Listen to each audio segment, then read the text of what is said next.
The morning sun cast long shadows across the sprawling estate in rural Montana, where 17-year-old Sarah Mitchell had spent every day of her life within the same weathered stone walls. The Victorian mansion, once grand, but now bearing the scars of decades of neglect, stood like a forgotten monument against the backdrop of endless wheat fields. Sarah moved through the familiar corridors with practiced silence, her bare feet making no sound on the worn wooden floors that creaked under the weight of secrets. "Sarah, come here immediately." The sharp voice of Eleanor Whitman echoed from the library, cutting through the morning stillness like a blade.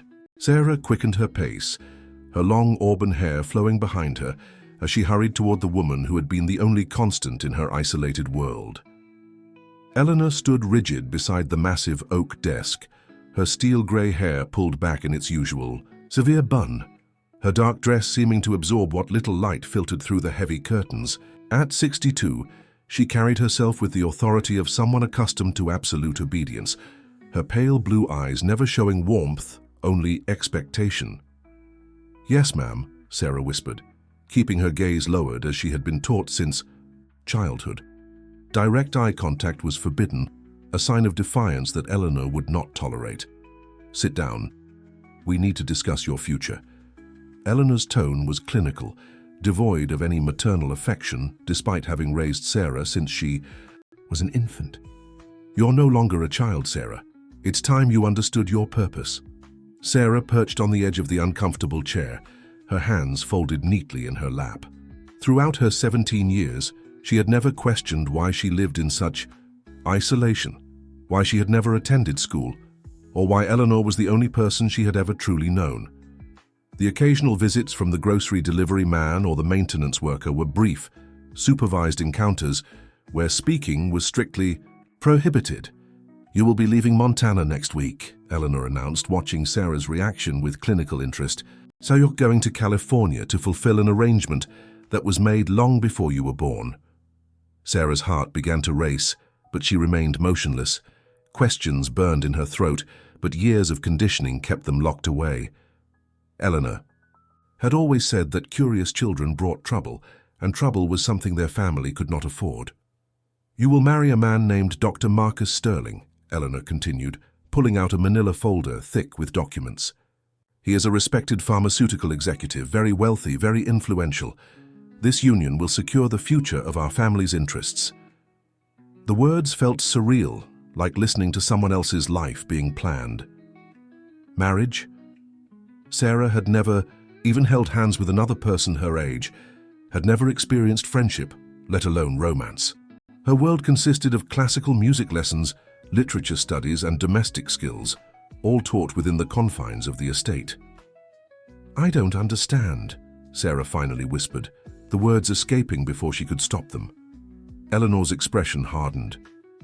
"Understanding is not required. Obedience is. Dr. Sterling is 47 years old, a brilliant man who has specifically requested you as his wife. This arrangement will resolve certain financial obligations that have burdened our family for decades." Sarah felt the walls of the room closing in around her. "But I don't know him. I don't know anything about the world outside." "Silence!" Eleanor's voice cracked like a whip. "You will learn what you need to know. Dr. Sterling's estate in Malibu will be your new home. You will conduct yourself with the grace and propriety I have instilled in you. Most importantly, you will never question his decisions or authority." The Fionos. Next few days passed in a blur of preparations that felt more like arrangements for a prisoner transfer than a wedding. Sarah was fitted for a simple but elegant navy dress, given a small suitcase with carefully selected clothes, and handed a passport she had never seen before. The document felt foreign in her hands, the official photograph showing a girl she barely recognized, too pale, too serious, too afraid. On her final evening at the estate, Sarah found herself drawn to the one place that had always brought her comfort, the small music room where an old piano sat gathering dust. As her fingers moved across the keys, playing the melancholy piece Eleanor had taught her years ago, she couldn't shake the feeling that she was saying goodbye to more than just a house. "That's enough," Eleanor said from the doorway. "Come with me, there's something you need to see."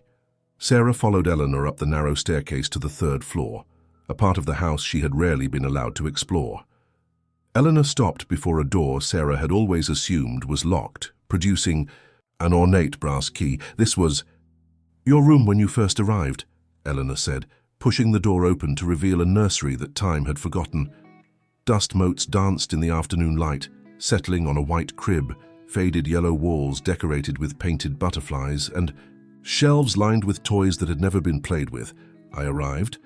Sarah's voice was barely audible. I thought this was where I was born." Eleanor's laugh was cold, mechanical. "Born? No, child. You came to us when you were just 6 months old. A special arrangement, you might say.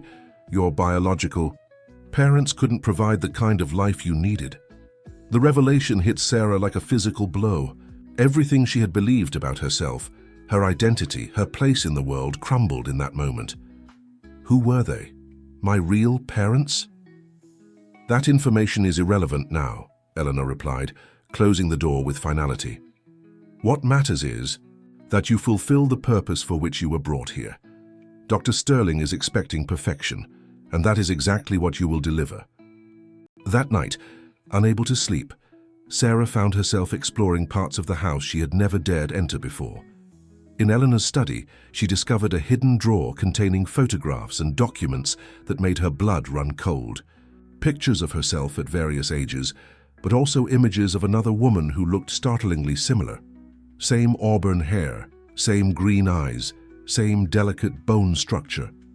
The woman in the older photographs was dressed in clothing from what appeared to be decades earlier, and on the back of each photo were notes written in handwriting she didn't recognize.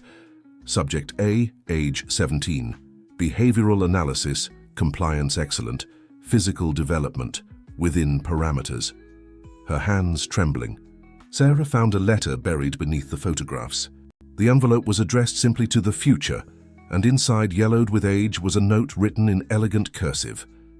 "To whoever finds this, the truth about Sarah Mitchell is not what it appears to be. She was chosen not for who she is, but for who she resembles. If you are reading this, then the plan is already in motion. Look for the pendant, look for the woman in the desert. And remember, sometimes the most beautiful cages are the hardest to recognize."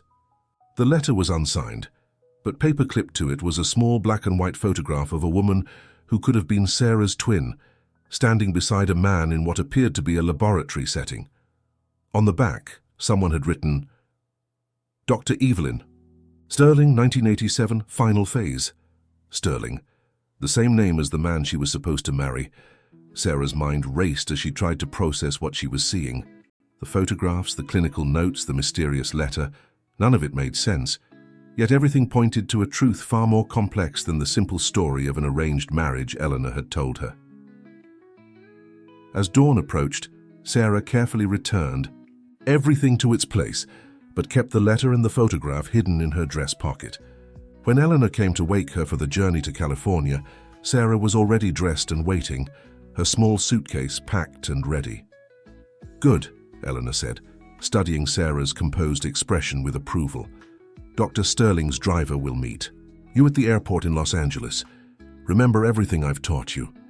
Your new life begins today." As the car pulled away from the only home she had ever known, Sarah pressed her face to the window, watching the Montana landscape fade into the distance. The letter in her pocket felt like a lifeline, the only connection to a truth she was only beginning to understand.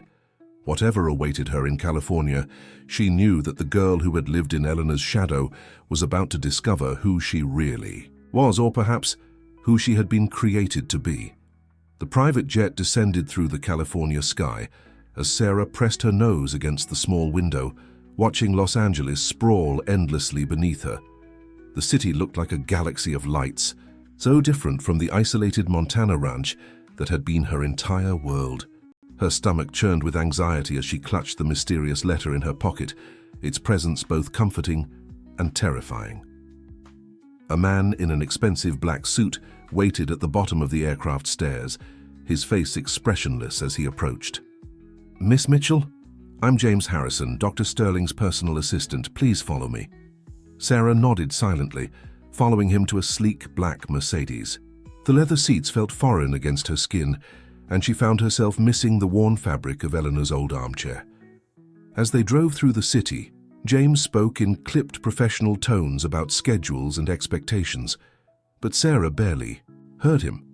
Her mind was consumed by the photograph in her pocket and the woman who looked exactly like her. The Sterling estate in Malibu was unlike anything Sarah could have imagined.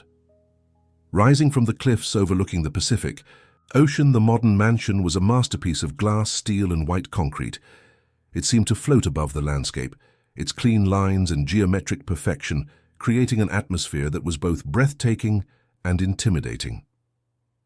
Dr. Sterling is waiting for you in his study, James announced as they entered the foyer. The space was cavernous, with floor-to-ceiling windows offering panoramic views of the ocean. Everything was white, pristine, and somehow sterile, beautiful but cold, like a museum where real life had never been permitted to leave its mark. Sarah's footsteps echoed on the polished marble floors as she followed James through corridors lined with abstract art. The house felt enormous, yet empty, as if it existed solely for display rather than living. She noticed security cameras in every corner, their red lights blinking like watchful eyes. Dr. Marcus Sterling stood with his back to the door when they entered his study, gazing out at the ocean through floor-to-ceiling windows. He was tall and lean, his dark hair graying at the temples, his posture radiating the kind of authority that came from years of commanding respect and fear in equal measure. When he turned to face her, Sarah was struck by his eyes, dark, intelligent, and completely unreadable. "Sarah," he said, his voice deep and carefully modulated, "welcome to your new home." She stood frozen in the doorway, uncertain whether to speak or wait for permission. Dr. Sterling studied her with the same clinical interest she might have expected from a scientist examining a specimen. "You're exactly as Eleanor described," he continued, moving closer. "The resemblance is remarkable." "Resemblance?" Sarah found her voice, though it came out as barely a whisper. "To your aunt, of course," Dr. Sterling replied smoothly. "Eleanor mentioned that you and your late Aunt Evelyn shared certain family traits." The name hit Sarah like a physical blow. Evelyn Sterling, the woman in the photograph, the one who shared her face. Her aunt? Eleanor had never mentioned any family beyond vague references to distant relatives who had passed away. "I see Eleanor didn't tell you much about your family history," Dr. Sterling observed, noting her confusion. "No matter. The past is less important than the future we're going to build together." The civil ceremony took place 3 days later in a sterile courthouse in downtown Los Angeles. Sarah wore the navy dress Eleanor had chosen, feeling like an actress playing a role she didn't understand. Dr. Sterling was impeccably dressed in a charcoal suit, his manner courteous but distant throughout the brief proceedings. As they signed the marriage certificate, Sarah noticed an elderly woman in the back of the courthouse, staring at her with intense, frightened eyes. The woman seemed agitated, whispering urgently to a younger man beside her who kept trying to calm her down. "You can't let this happen," the woman suddenly shouted, standing up and pointing directly at Sarah. "She doesn't know. She has no idea what she's walking into." Security guards immediately moved toward the woman, but she continued shouting as they escorted her from the room. "He's done this before. Look at what happened to Evelyn. Don't let him do it again." The outburst lasted only moments, but it left Sarah shaken. Dr. Sterling, however, seemed entirely unbothered, simply adjusting his tie and completing the paperwork as if nothing had happened. "Curious locals," he said dismissively when Sarah asked about the incident. "Some people have too much time on their hands and create drama where none exists." Back at the estate, Sarah began to understand the full extent of her isolation. The house, despite its size, felt like a beautiful prison. The staff, a housekeeper, named Mrs. Chen, 2 groundskeepers, and the ever-present James, were polite but distant, speaking only when necessary and avoiding eye contact.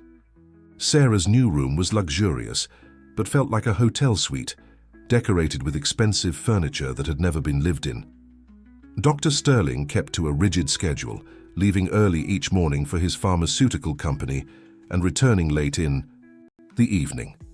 When he was home, he was courteous but cold, treating Sarah more like a house guest than a wife. Their conversations were limited to practical matters, meal preferences, schedules, basic household arrangements. "This floor is off limits," Dr. Sterling mentioned casually during dinner one evening, referring to the third level of the house. "It contains my private laboratory and research files. The security system won't recognize your access card for that area." Sarah nodded obediently, though her curiosity was piqued. She had noticed the elevator required a special keycard to reach certain floors, and she had been given access only to the main living areas and her own room. Days blended into weeks as Sarah settled into her new routine. She spent her mornings reading in the library, her afternoons walking the grounds under the watchful eyes of security cameras, and her evenings dining in silence with her new husband. The house was equipped with every luxury, yet she felt more trapped than she ever had in Montana. It was while exploring the lower level of the house that Sarah made her first real discovery. Hidden behind what appeared to be a wine cellar was a small office filled with filing cabinets and medical equipment. The room looked abandoned, covered in dust, but the files inside were meticulously organized. Her hands trembling, Sarah opened the first cabinet and found folders labeled with names and dates spanning several decades. Project Genesis was written at the top of each file, and as she read through the contents, a picture began to emerge that made her blood run cold. The files contained detailed medical records, genetic profiles, and psychological evaluations for dozens of women, all bearing a striking resemblance to each other and to Sarah herself. There were photographs, test results, and notes about behavioral conditioning and genetic optimization. In the back of one file, she found a letter that made her knees weak. "Dear Marcus, the subject has been prepared according to our original specifications. Her psychological profile matches Evelyn's exactly: compliant, artistic, emotionally responsive, but easily controlled. The physical resemblance is remarkable, though of course we expected that given the genetic source material. She has been raised in complete isolation to ensure no external influences could compromise the conditioning. I believe this iteration will be far more successful than our previous attempts. Sincerely, Eleanor Whitman, Project Supervisor." Sarah sank into a chair, the letter falling from her numb fingers. The words "this iteration" and "previous attempts" echoed in her mind. She wasn't the first. There had been others, other women who looked like her, who had been brought to this house, who had been part of some kind of experiment. With growing horror, she continued reading through the files. There were medical reports about women who had experienced psychological breakdowns, adjustment failures, and unexpected resistance to conditioning. What had happened to them? Where were they now? As she dug deeper, she found a section labeled Original Subject, Evelyn Sterling. The file was thick, filled with photographs and documents spanning years. Evelyn had been brilliant, a geneticist working on groundbreaking research into human enhancement and genetic modification. The early photos showed a confident, beautiful woman in her 20s, standing in laboratories, receiving awards, giving lectures. But the later photos told a different story. Evelyn looked increasingly thin, worried, frightened. The final entry in her file was dated 23 years ago. Subject has become non-compliant. Repeated attempts to restore proper conditioning have failed. Recommend immediate termination of current phase and implementation of replacement protocol. Sarah's heart pounded as she realized what she was looking at. She wasn't Sarah Mitchell, raised by Eleanor from infancy. She was a replacement, a carefully crafted substitute for Evelyn Sterling, Dr. Sterling's first wife, who had apparently discovered something that made her dangerous. The sound of footsteps in the corridor above made her freeze. Quickly, she returned the files to their places and slipped out of the hidden office, her mind reeling with the implications of what she had discovered. That night, she lay in her bed, staring at the ceiling, trying to process the truth. She had been created, not born. Raised in isolation, not for her protection, but for her preparation. Everything about her life Her education, her personality, even her appearance, had been carefully designed to make her the perfect replacement for a woman who had somehow threatened Dr. Sterling's plans. But what had Evelyn discovered? What had made her so dangerous that she needed to be replaced? And most importantly, where was she now? As dawn broke over the Pacific, Sarah made a decision that would change everything. She would find the truth about Evelyn Sterling, no matter the cost. She would discover what had happened to the other women who had shared her face, and she would learn why she had been brought here. For the first time in her life, Sarah Mitchell, or whatever her real name was going to rebel. The breakthrough came 3 weeks after Sarah's discovery in the hidden office. She had been carefully observing the household routines, noting when Dr. Sterling left for his longest meetings and when the staff took their breaks.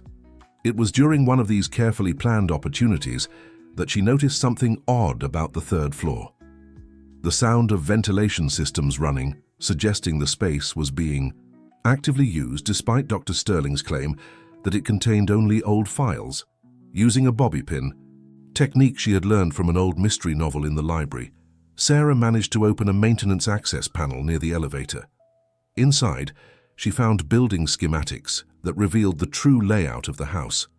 The third floor wasn't just a storage area, it was a fully equipped medical facility, complete with laboratory spaces, recovery rooms, and what appeared to be living quarters. Her heart racing, Sarah realized that someone else was in the house with them. That evening, she feigned illness during dinner, complaining of a headache that would excuse her early retirement to her room. Once Dr. Sterling left for his late-night conference call, she made her move. Using the service elevator that required only a standard keycard, she accessed the third floor through the kitchen service area. The corridor was dimly lit, lined with doors marked only by numbers. The air smelled of antiseptic and something else, something medical but not unpleasant. As she moved carefully down the hall, she could hear the soft hum of medical equipment and, faintly, the sound of classical music. Behind door number 7, she found her. The woman was perhaps in her 40s, sitting in a wheelchair by a large window that offered a view of the ocean. Her auburn hair, now streaked with premature grey, was identical to Sarah's, and when she turned toward the door, Sarah felt like she was looking into a distorted mirror of her own future. "You're the new one," the woman said, her voice weak, but not surprised. "I wondered when you would find your way up here." Sarah stepped into the room, her legs trembling. "Who are you?" "I'm Rebecca," the woman replied, studying Sarah's face with sad recognition. "Rebecca Sterling, though I suppose that name doesn't mean much anymore. I was Marcus's second wife, before you." "Second wife?" Sarah's voice came out as a whisper. "What happened to the first?" Rebecca's laugh was bitter. "Evelyn, she escaped, thank God, but not before they learned enough from her to improve their process. I wasn't so lucky." Sarah sank into a chair beside Rebecca's wheelchair, trying to process this revelation. "Improve their process? What are you talking about?" "Project Genesis," Rebecca said, her eyes distant, though Marcus prefers to call it his Legacy Preservation Initiative. It started with Evelyn. She was brilliant, beautiful, everything he wanted in a wife. But she was also independent, curious, questioning. When she discovered what his pharmaceutical company was really doing, the genetic experiments, the illegal research, she tried to expose him. Rebecca paused, her fingers tracing patterns on the wheelchair's armrest. He couldn't let that happen, of course. His work was too important, too valuable. So he had her removed from the picture. But he missed her, you see. He missed having his perfect woman, so he decided to recreate her. "Recreate her how?" Sarah asked, though she was beginning to suspect the horrifying answer. "At first he tried to find women who looked like her naturally. That's how I came into the picture. I was working as a nurse at one of his facilities when he noticed the resemblance. He courted me, married me, tried to mold me into Evelyn's image. But I kept asking questions, kept wanting to know about my predecessor. When I found evidence of what had really happened to her, I became a problem too." Rebecca gestured to her wheelchair, her legs covered by a light blanket. "The accident that left me paralyzed wasn't an accident at all. But Marcus couldn't bring himself to fully eliminate me. I was too close to perfect, he said. So I became his first live-in experiment, his prototype for what would eventually become you. Sarah felt sick. Me, but I'm not. I mean, I was raised by Eleanor. I had a childhood. Did you? Rebecca asked gently. Or do you just remember having one? Tell me, Sarah, do you remember learning to walk? Your first word. Any specific memories from before age 5? As Sarah tried to recall her earliest memories, she realized with growing horror that Rebecca was right. Her childhood memories were vague, impressionistic, lacking the kind of specific details that should have been burned into her mind. It was as if her life had begun with a foundation of carefully constructed impressions rather than genuine experiences. The technology exists, Rebecca continued. Memory implantation, genetic modification, accelerated psychological conditioning. Marcus has been perfecting it for decades, using his pharmaceutical resources to develop techniques that most people believe exist only in science fiction. But why me? Why was I chosen? Rebecca wheeled closer, taking Sarah's hands in hers. Because you weren't chosen, Sarah. You were created, built from Evelyn's genetic template, given implanted memories of a childhood that never happened, conditioned. To be the perfect wife, obedient, loving, incapable of the kind of rebellion that made Evelyn dangerous. The room spun around Sarah as the full implications hit her. I'm not real, I'm just a copy of someone else. You're as real as anyone, Rebecca said firmly. Your feelings, your thoughts, your capacity for love and growth, those are genuine. The circumstances of your creation don't change the fact that you exist, that you matter, that you have the right to choose your own path. But how do I know what's really me and what's programming? Sarah asked, tears streaming down her face. The same way everyone does, Rebecca replied.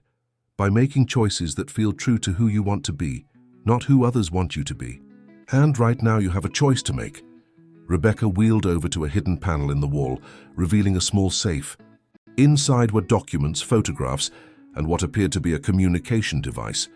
Evelyn didn't just escape, Rebecca explained. She's been working for 23 years to expose Marcus and shut down Project Genesis.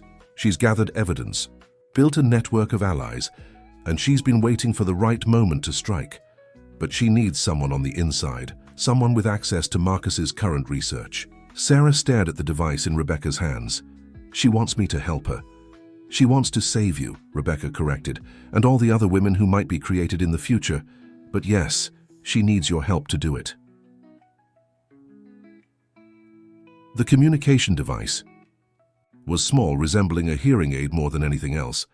Rebecca explained that it would allow Sarah to receive messages and transmit information back to Evelyn's team without being detected by the house's extensive surveillance system. There's something else you need to know, Rebecca said, as Sarah examined the device. Marcus isn't the only one interested in this technology. There are government agencies, private contractors, even foreign powers who would pay enormous sums for the ability to create perfect human agents. The woman who disrupted your wedding ceremony, she works for one of those groups. They've been watching the house, waiting for their chance to acquire the Genesis technology. Sarah felt the walls of her world crumbling around her. Not only was she an artificial creation, but she was also a valuable commodity in some kind of international power struggle. What happens if they succeed? She asked. Then women like us become products, Rebecca replied grimly. Manufactured, to order, programmed for specific purposes, treated as property rather than people. Marcus may be controlling and manipulative, but at least he sees us as human. These other groups, they would reduce us to nothing more than sophisticated tools. That night, Sarah returned to her room with the communication device hidden in her jewelry box and her mind reeling with possibilities. For the first time in her life, she had real choices to make. Choices that would determine not just her own future, but the future of other women who might share her fate. As she lay in bed, staring at the ceiling, the device crackled softly. With its first message, Sarah, if you're receiving this, then Rebecca has told you the truth. I know this is overwhelming, but you need to know that you're not alone. I've been watching over you since the day you were created, waiting for you to be ready to learn who you really are. You have more strength than they programmed into you, more independence than they ever intended. The question now is, are you ready to use it? The voice was unmistakably her own, or rather, the voice of the woman whose genetics had been used to create her. Hearing Evelyn Sterling speak was like listening to a version of herself from an alternate timeline, one where she had grown up free to make her own choices. I've spent 23 years gathering evidence against Marcus and the Genesis Project, Evelyn continued. I have proof of illegal genetic experimentation, evidence of human trafficking, documentation of medical procedures performed without consent. But I need access to his current research files, the ones he keeps in his private laboratory. Can you help me? Sarah closed her eyes, feeling the weight of the decision before her. She could continue living as Marcus Sterling's carefully crafted wife, safe in her beautiful prison, never questioning the comfortable illusion of her existence. Or she could choose to be real, to fight for her own identity and the freedom of other women who might otherwise share her fate. When she opened her eyes, her choice was clear. Yes, she whispered to the device. Tell me what I need to do. The plan began to take shape over the following weeks through carefully encrypted messages from Evelyn. Sarah learned that her genetic template had been brilliant, not just as a scientist, but as a strategist. Every detail was meticulously planned, from the timing of Marcus's business trips to the rotation schedules of the security staff. The annual pharmaceutical conference in San Francisco is next month. Evelyn's voice whispered through the device during one of their late-night communications. Marcus will be presenting his latest research on genetic therapies, ironically, a sanitized version of the Genesis Project, disguised as legitimate medical advancement. That's our window. Sarah had been practicing her new skills in secret. Rebecca had taught her how to disable security cameras temporarily, without triggering alarms, how to navigate the house's digital systems, and most importantly, how to access Marcus's private laboratory. The wheelchair-bound woman had been observing the household's patterns for years, memorizing every detail that might someday prove useful. There's something else you need to know, Rebecca revealed during one of their clandestine meetings. You're not the end of the Genesis Project. You're just the beginning of its expansion. In Marcus's private files, I've seen references to batch production and multiple deployment scenarios. He's planning to create dozens of women like us, each programmed for specific roles. The revelation sent chills down Sarah's spine. What kind of roles? Corporate espionage, political influence, personal relationships with targeted individuals, anywhere a beautiful, intelligent, completely controllable woman might be useful. We're talking about the weaponization of human beings, Sarah, and if we don't stop it now, it will become an industry. As the date of Marcus's departure approached, Sarah found herself changing in ways that surprised her.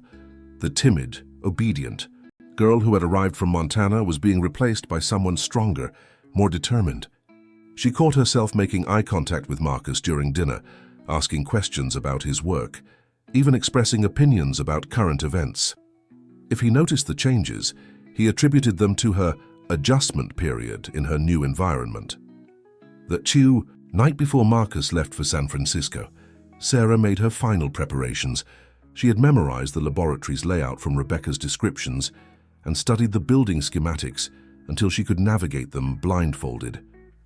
Evelyn had provided her with a specialized data extraction device that would copy Marcus's files without leaving any trace of the intrusion. Remember, Evelyn's voice whispered through the communication device, you're looking for anything related to Project Genesis, but specifically the files labeled Template Archive and Deployment Schedule. Those will contain the information we need to expose the full scope of his plans. Sarah felt a mixture of terror and exhilaration as she watched Marcus's car disappear down the coastal highway. For the first time in her existence, she was completely free to make her own choices, even if only for 36 hours. The laboratory occupied most of the third floor, hidden behind what appeared to be Marcus's private study.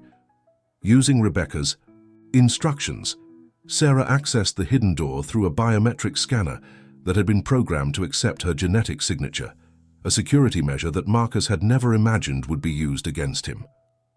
The space beyond the door took her breath away. It was a fully equipped genetics laboratory, complete with equipment worth millions of dollars.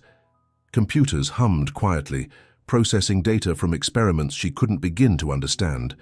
But it was the wall of photographs that made her knees weak. Dozens of women stared back at her from the images, all bearing variations of her own face, all at different ages and stages of development. Some photos were labeled with clinical notes. Prototype 7, emotional instability. Prototype 12, excessive curiosity. Prototype 15, physical development acceptable, psychological conditioning insufficient. Sarah realized she was looking at her sisters, women who had been created from the same genetic template, tested and ultimately discarded when they failed to meet Marcus's standards. The final photo in the sequence was labeled Prototype 23, Sarah M., current active deployment. She wasn't even the first to bear her name. Fighting back nausea, Sarah located Marcus's primary computer and inserted Evelyn's data extraction device. As files began copying, she explored the rest of the laboratory, finding evidence that confirmed her worst fears. Medical charts showed that several of the prototypes had been subjected to experimental procedures when they proved non-compliant. Others had simply disappeared from the records with no explanation. In a locked file cabinet, she found something that changed everything: Evelyn Sterling's original research notes. The real Evelyn had been working on legitimate genetic therapy, trying to cure hereditary diseases and help infertile couples have children. Marcus had stolen her research, twisted it for his own purposes, and then erased her from history when she threatened to expose his perversion of her work. But Evelyn had been smarter than Marcus. Realized, hidden within her scientific notes were coded messages, a digital breadcrumb trail that had taken her years to piece together. The messages revealed the location of her original laboratory, where she had hidden backup copies of all her research, evidence that would prove Marcus had built his empire on stolen intellectual property and illegal human experimentation. As the data extraction neared completion, Sarah heard footsteps in the corridor outside. Her heart pounded as she realized that Marcus had returned early from his trip. She had perhaps minutes before he discovered her in his private sanctuary. Moving quickly but quietly, Sarah gathered the most incriminating documents and prepared to leave. But as she reached for the door, she heard voices approaching. Not just Marcus, but several other people, speaking in hushed, urgent tones. "The buyer is prepared to pay triple our asking price," an unfamiliar voice was saying. "But they want to see the full Genesis archive before finalizing the deal." Sarah pressed herself against the wall, her heart racing as she realized what she was overhearing. Marcus wasn't just continuing the Genesis project, he was preparing to sell it to the highest bidder. "The current prototype is performing perfectly," Marcus replied, his voice cold and clinical. 23 attempts, and we finally achieved the ideal balance of intelligence, beauty, and compliance. Sarah represents the pinnacle of our achievement. And the original template? Dr. Evelyn Sterling? Still at large, unfortunately, but no longer a significant threat. We've been monitoring her communications for years. She has evidence, yes, but nothing that can't be discredited or explained away. Besides, once the technology is transferred to our buyers, her exposure attempts will be irrelevant. Sarah felt sick as she realized the full scope of Marcus's betrayal. Not only had he stolen Evelyn's work and created artificial women as his personal property, but now he was planning to sell the technology to unknown buyers who would undoubtedly use it for even more sinister purposes. The data extraction device beeped softly, indicating the transfer was complete. Sarah quickly pocketed it and looked for an alternate escape route. Through the laboratory's window, she could see the ocean far below, but there was a service balcony that connected to the building's maintenance elevator. As quietly as possible, she opened the window and climbed onto the narrow balcony. The wind whipped her hair around her face as she made her way toward the elevator access panel. Behind her, she could hear Marcus entering the laboratory with his guests. "Impressive setup," one of the visitors commented, "and you're certain the prototype has no knowledge of her true nature?" "Absolutely none," Marcus replied confidently. "She's been conditioned from birth to be completely trusting and obedient. Even if she were to discover some evidence of the project, she lacks the psychological framework to truly comprehend or act upon it. Sarah almost laughed at the irony as she accessed the maintenance elevator. Marcus's greatest achievement, creating the perfect obedient woman, was about to become his downfall. She made it back to her room just as the house's security system registered Marcus's return. Quickly, she activated the communication device and transmitted everything she had learned to Evelyn. The response came immediately. "Sarah, what you've discovered changes everything. Marcus isn't just continuing the Genesis project, he's preparing to mass-produce it for international buyers. We have perhaps days before the technology is transferred permanently beyond our reach." "What do we do?" Sarah whispered. "We accelerate our timeline. I'm flying to Los Angeles tonight with a team of federal investigators and journalists. But we need more than just evidence. We need proof that you and the other prototypes were created without consent, that you're victims rather than willing participants. Are you prepared to testify about your experiences?" Sarah thought about Rebecca, trapped in her wheelchair, paying the price for asking too many questions. She thought about the dozens of photographs of women who looked like her, sisters she would never meet because they had been deemed imperfect and disposed of. She thought about the future Marcus was planning, where women like her would be mass-produced and sold to the highest bidder. "Yes," she said without hesitation. "I'm ready." The next 24 hours passed in a blur of careful preparation. Sarah and Rebecca worked together to document everything they could about the Genesis project, while Evelyn's team positioned themselves around the Sterling estate. The plan was to wait until Marcus met with his potential buyers, then execute simultaneous raids on both the house and his corporate headquarters. But Marcus had underestimated his creation in ways he could never have imagined. As Sarah prepared for what might be her final night in the Glass Palace, she felt a strength growing within her that had nothing to do with genetic programming or psychological conditioning. It was the strength that came from choosing to fight for herself and others, the power that emerged when someone decided to stop being a victim and start being a hero. The confrontation came at dawn.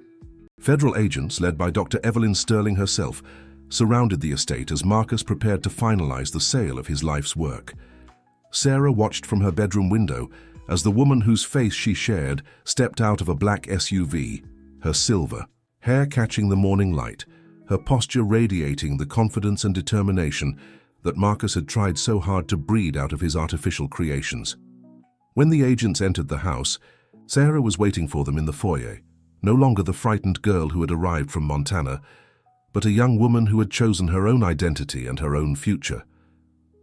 "Hello, Evelyn," she said, as she came face to face with her genetic template. "I've been waiting for you." Evelyn's eyes filled with tears as she looked at Sarah, not with the clinical interest of a scientist studying a specimen, but with the warmth of a woman recognizing a kindred spirit. "Hello, Sarah. You're nothing like what he tried to make you, are you?" "No," Sarah replied with a smile that was entirely her own. "I'm exactly who I chose to become." The arrests that followed made international headlines. Marcus Sterling and his associates were charged with human trafficking, illegal genetic experimentation, and conspiracy to sell prohibited biological weapons technology. The Genesis project was shut down permanently, its research facilities sealed, and its victims, including Sarah and Rebecca, were provided with comprehensive support services to help them build independent lives. But perhaps the most important moment came weeks later, as Sarah stood on a beach in Northern California, watching the sunset paint the sky in brilliant oranges and purples. Beside her, Rebecca sat in her wheelchair, no longer trapped in Marcus's sterile palace, but free to come and go as she pleased. Evelyn stood nearby, having chosen to dedicate her remaining years to helping the Genesis survivors heal and adjust to their new lives. "Do you ever wonder what would have happened if you had never questioned anything?" Rebecca asked. Her voice carried on the ocean breeze. Sarah considered the question, thinking about the girl who had lived in Montana, accepting without question the limitations placed on her life. "I think that girl died the moment I decided to find the truth," she replied. "What exists now is someone I created myself, not through genetic manipulation or psychological conditioning, but through the choices I made when it mattered most. Evelyn joined them at the water's edge, her expression thoughtful. You know, when I first began my genetic research, I believed I was trying to eliminate human suffering, to give people the chance to be their best selves. I never imagined my work would be twisted into something so controlling and dehumanizing. But it also created something beautiful, Sarah said, gesturing to the three women standing together. It brought us together, gave us a shared purpose, and ultimately allowed us to save others from the same fate. Maybe that was always meant to be the real outcome of your research. Not perfect obedience, but perfect courage. As the stars began to appear in the darkening sky, Sarah felt a sense of completion that had nothing to do with genetic programming. She had discovered not just the truth about her origins, but something far more valuable, the power to define herself on her own terms. She was no longer a copy of someone else, no longer a product designed to fulfill another person's desires. She was Sarah, unique and irreplaceable, shaped by her own choices and her own courage. The Genesis Project had tried to create the perfect woman, but in the end, it had created something far more dangerous to those who sought to control others. It had created a free human being who refused to be anything less than authentic. End of story. Dear listeners, we hope Sarah's story of courage and self-discovery has moved you as much as it moved us to tell it. Her journey from artificial creation to authentic human being reminds us that our true identity isn't determined by our origins, but by the choices we make when faced with difficult truths. If you found yourself captivated by this tale of genetic intrigue and personal transformation, we have many more stories exploring the complexities of identity, family secrets, and the courage it takes to break free from others' expectations. You can find our complete collection by clicking the link to your left. If this story resonated with you, please subscribe to our channel and give this video a thumbs up. Your support helps us continue bringing you these powerful narratives of human resilience. We read every comment, so please share your thoughts about Sarah's journey and what it means to truly choose your own identity. Tomorrow brings another story of unexpected discovery.